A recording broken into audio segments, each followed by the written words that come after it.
It's the only thing he's going to have to fight off is the wolves at the door.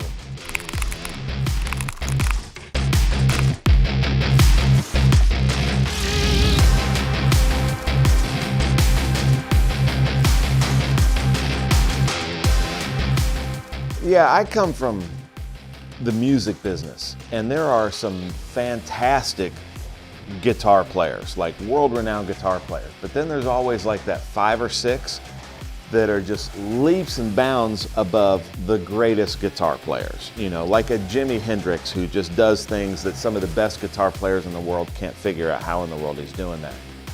And I kind of equate that to what we're seeing here with Connor Zilisch.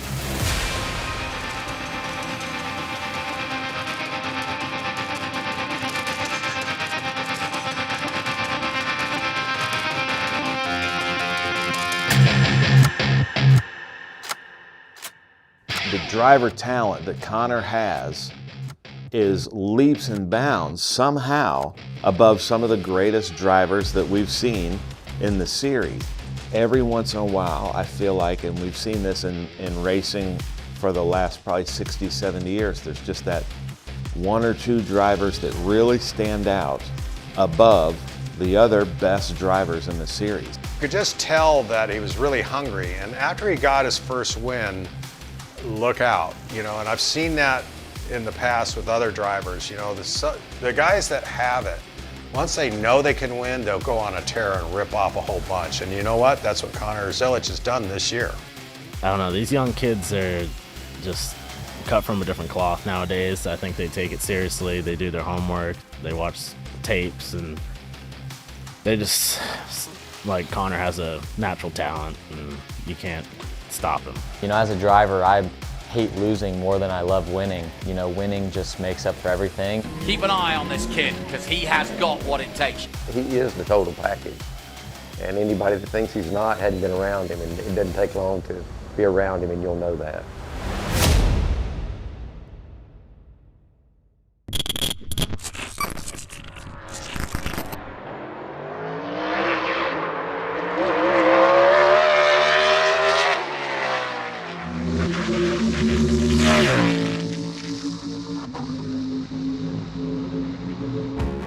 That's so fun. Oh yeah, and trust me, you're a second faster than the pole last year already. That's badass. It felt really good. Oh, you get some more time in it. We get to work on it a little bit. You'll go faster.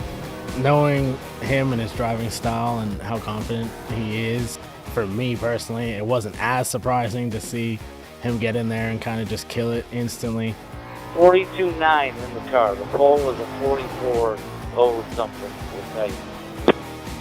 That's funny. We've been racing the last 12 to 18 months so much, you know, literally almost every weekend. To a certain extent, becoming a little bit, you know, routine, right? Everything he's done before, it's incremental steps. Yeah, we got to that test day and the smile, I hadn't seen him smile like that in a long time. He really, really enjoyed that, and it was new, and it was a new challenge, and it was fun. It's beyond funny, buddy. That's badass. We're gonna make it go fast now. That's what I'm talking about. First impression, obviously my first time driving a TA car. I've raced TA2 for about 2 years now, and it was a completely different animal. Tons of horsepower, tons of grip, way faster than anything I've ever driven before. I mean, that's kind of a normal statement for a TA car if no one's ever driven one. So, I mean, they are probably the most badass cars out there, but for him to go out there and run, you know, I knew his outlap was pretty quick, you know, first lap ever in a car. So to run what he ran, like, yeah, that's badass. Just an animal, a complete animal. I mean, just so much horsepower. I mean, I was spinning the tires in second, third gear at over 130 miles an hour. So if that tells you anything, it's pretty incredible driving one of these things. Definitely the coolest thing I've ever driven.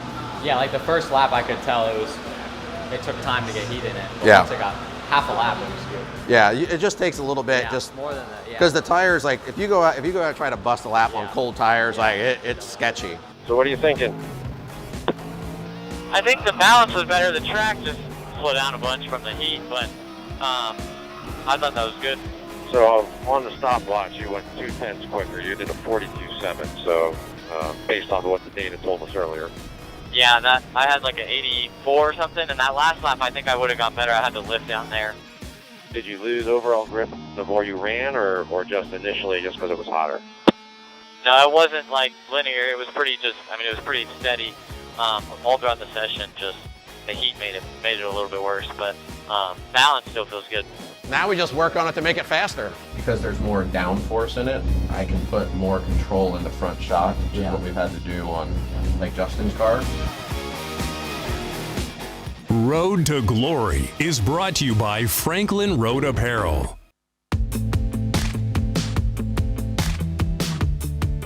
When I watched him a few years ago, he put the car, TA2 car on pole. You know, he was like, I don't know, 15 years old, and who's this and where'd he come from? The first time we came here, he was as fast or faster than our car, which sat on the pole at the race the year before, right out of the box. This opportunity to work with Connor has been, I tell you, it's been a revitalization for me, just because of the fact of he is so switched on for his age. When I first got the opportunity to come here with Silver Hair Racing, he was 15. It was a race at Charlotte. And I was a little bit reluctant to go in because I didn't realize how good a 15-year-old kid was going to be. But the first time I saw him go through the front straightaway through the bus stop there, it was unbelievable how much better he was than the rest of the field. And I knew right then the kid had something special. I think, honestly, we're seeing a lot of people with Chevy badges now in our paddock that are kind of in his orbit. And I think everybody sees that this is the next special talent in pro racing. Maurice and I recognized something was very special about him. We would have loved to been able to put him into one of our cars for his very first TA2 race, but we were full at that time. But after we took him testing, I spoke to Maurice and said, we need to speak with his parents, and I want to get him under contract to drive for Silver Hair Racing.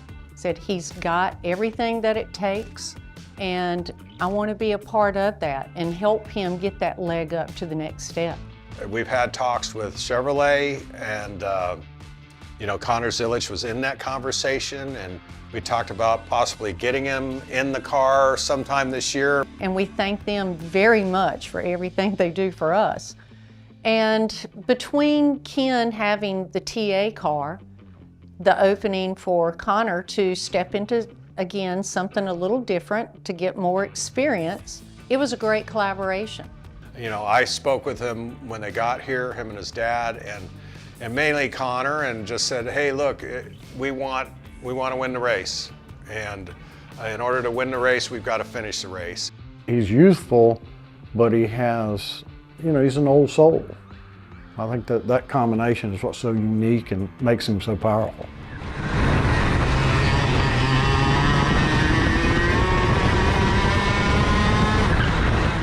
Everything that you present yourself with and all the challenges that you present yourself with are almost always different. So you're used to so many different circumstances that, you know, it challenges you and makes you a better driver. So I feel like go-karting does that the most, more than any of the other beginner forms of racing. You know, I learned a lot from karting, and that's kind of what shaped me into the driver I am today.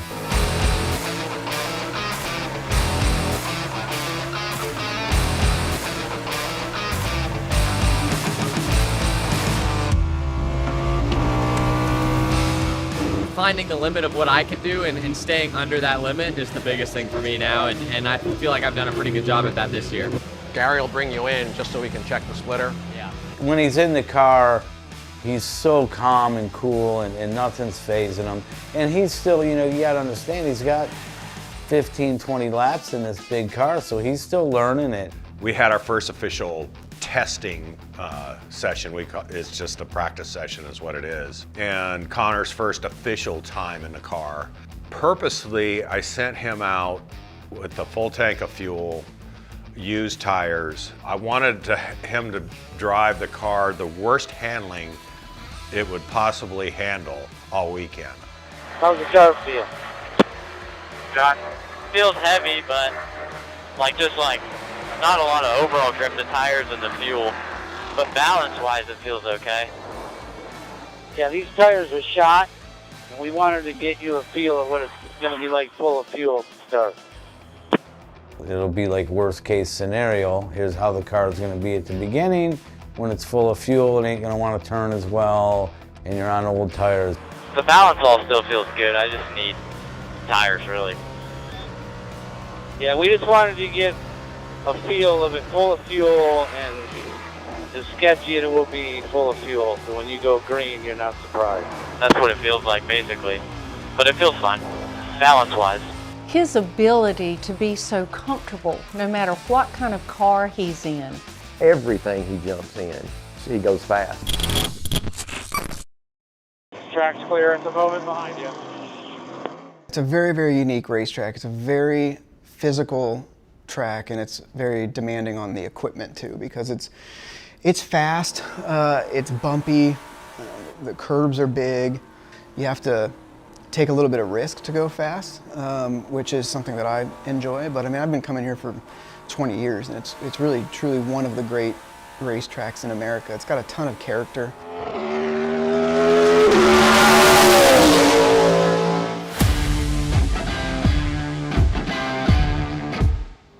When I'm loaded up and I turn into the corner and it's got any kind of speed, it just wants to, the rear end kind of wants to come around, and then it just doesn't really have much forward bite anywhere. It's still just chasing the rear end everywhere. Okay, bring it to us. We'll make some adjustments. It's more in the back, just not being compliant, correct? Yeah, 10-4. I'm just hanging on.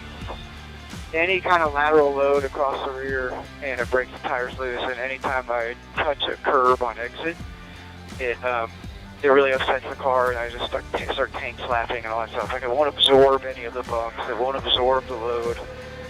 It's just like up on top of the racetrack in the back. It's really a fun racetrack in a car with this much power. I mean, I've raced here a bunch, but typically in endurance sports car racing where you have a lot of grip and a lot of aero, but you don't have a lot of power, and then you come here and you've got the grip and the aero and all the power you could ever want. So we're over 180 miles an hour down the straightaways, and it's pretty exhilarating. You'll be all right next session, don't worry. Currently P2. Getting back acclimated to it. I've driven a lot of different cars since I drove this TA car a few weeks ago. So, just getting used to it again and figuring out where I need to be. And, that came pretty quickly, and I was able to get some decent laps in. Now we'll put some stickers on here and let you go play, Carl. And then sticker up. Try to save it, Don't use the curves up right now in practice. Qualifying, you can do what you do and TA2 the out of them and do what you got to do to go fast. But the biggest things with these TA cars is there's so much power and everything is keeping them together the whole race. So savor until it's race time and then go do what you do, buddy. Yeah, it's tough. That's kind of one thing I struggled with last year, was just trying to get too much out of it all the time and always wanting to win and always wanting to do the absolute best that I can. And I still do want to do the best that I can, but I understand now that if I have a 4th or 5th place car, then trying to finish 3rd should be the goal rather than trying to win. So, just finding the limit of what I can do and staying under that limit is the biggest thing for me now, and I feel like I've done a pretty good job at that this year. Yeah, the scary part of working with young talents, from any field, is do they know what it's going to take to get to the next level? Do they know what a whirlwind their life is about to become? Yeah, I was probably 11 years old when I really found out that I was going to spend a lot of time racing, and I was going to have to miss out on high school and a lot of the things that normal kids will do. In his karting years, he went over to Europe the first time in 2017 with family and everyone, won the world championships in Mini Rock. So we're like, okay, this kid's got talent. We need to amp up the program a little bit. Race car driver, you've got everybody telling you how good you are. Sometimes your head wants to swell, and his is not. You know, you just got to keep an even and neutral mindset and understand that you got to keep focused and keep working hard to be the best. He's confident, but he's not arrogant, and there's a huge difference. It's tough at times, honestly. I mean, you know, I feel like I'm basically in a full-time career at the age of 17, which is different than most kids, and you know, I'm learning that I have to grow up quick and understand these things at a young age, and you know, I've come to the realization of that. And so it's refreshing to be around him because he's just a regular guy. He just is a wizard when he gets behind the wheel. It was Connor's kind of time to shine. We pulled back on the reins, you know, yesterday afternoon by sending him out with full tanks and used tires, and the car just wasn't set up for pure speed, but it was this morning.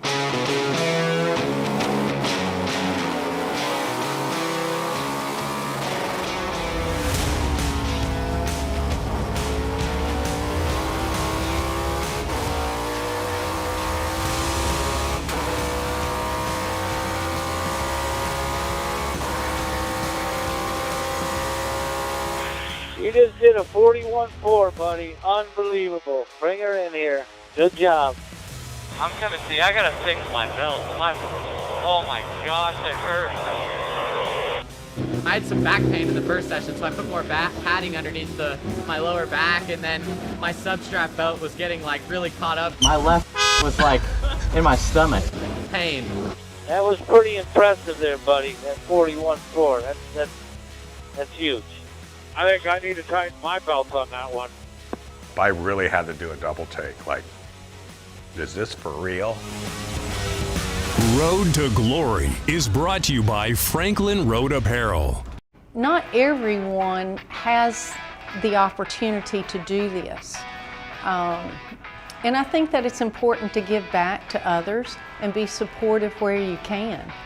We want to be a part of the industry, and this is a stepping stone for us, and we look to build Silver Hair Racing further beyond this.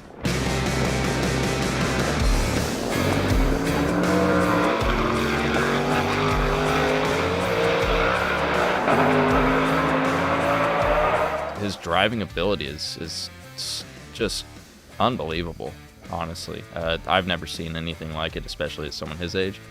You know, just like anybody, I think you would get a little bit nervous the first time you sat in the car, but you know, now he's had a good, I don't know, 100 miles in this car here. So, you know, he's pretty comfortable with what he's doing. It's just so impressive that to see these younger kids come up through the ranks, and they're so fast.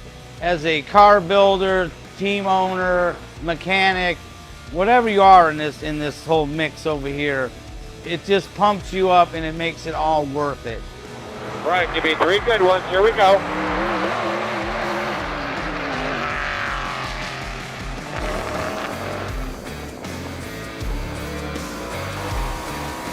Currently P1 by 2.5.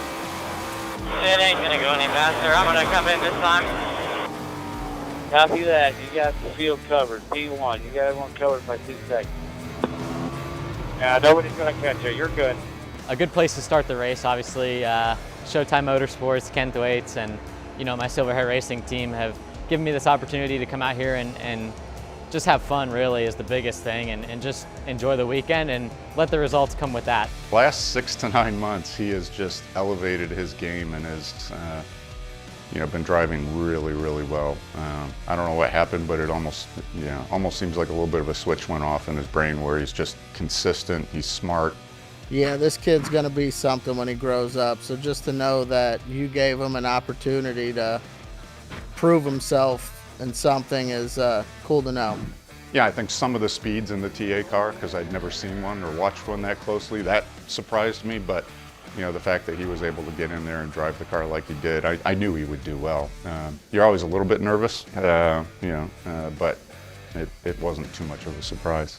It's a long race, right? If something goes wrong early, then you still have a lot of time to kind of get back on 2 feet and get going again. So, you know, I was prepared for whatever was going to happen, but, you know, my goal was to, you know, come around the first 2 or 3 corners with the lead. You know, the pressure that's got to be on Connor, wearing that Chevy badge, knowing he's in a GM development deal, and then here is the team owner of one of the biggest GM Chevy teams in NASCAR, right behind him.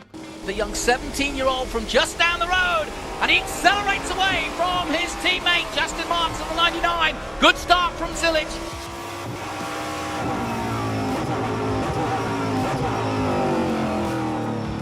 Somebody's gone off there and into the weeds. It is sadly Justin Marks.